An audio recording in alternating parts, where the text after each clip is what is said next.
Now let's discuss about the difference between ideal gases and the real gases. As mentioned before, in ideal gases we have several assumptions, and among the assumptions there are the important ones, which are the first, that the volume of the gas we regard it to be zero, so it is insignificant to the volume of the container. However, of course, this is untrue for real gases because the volume of the gas is not zero. On the other hand, the ideal gases also assumed a perfectly elastic collision of the gas molecules, meaning that the gas molecules neither attract nor repel one another. And this is also not the case for real gases. And therefore, we can see the consequence in the pressure. Therefore, for real gases, we have a new equation that we call the van der Waals equation, and it looks like this.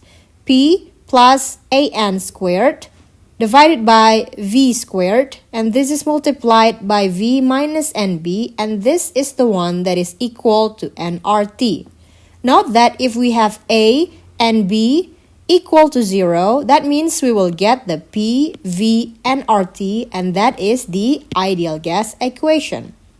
However, because there is the effect of attraction between gas molecules, we have this parameter A and we add it with the pressure that we calculated for the ideal gas. On the other hand, we also have the volume that is occupied by the gas particle, and we have to take this and exclude it. So take the V minus this volume that is occupied by the gas particle, and this is the one that is the actual V of the container. In the case of real gases, we will use this equation where the A accounts for the pressure for the attraction between molecules, and B is the volume that is regarded as zero in the ideal gas, while it is not zero for the case of real gases.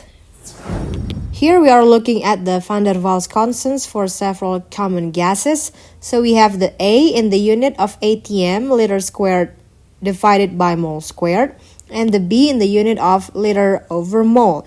And in general, the A and B, they become larger for bigger or heavier gases.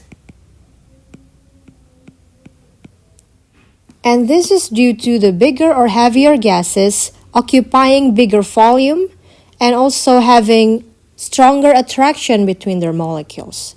However, we can see some exceptions. For instance, like the ammonia,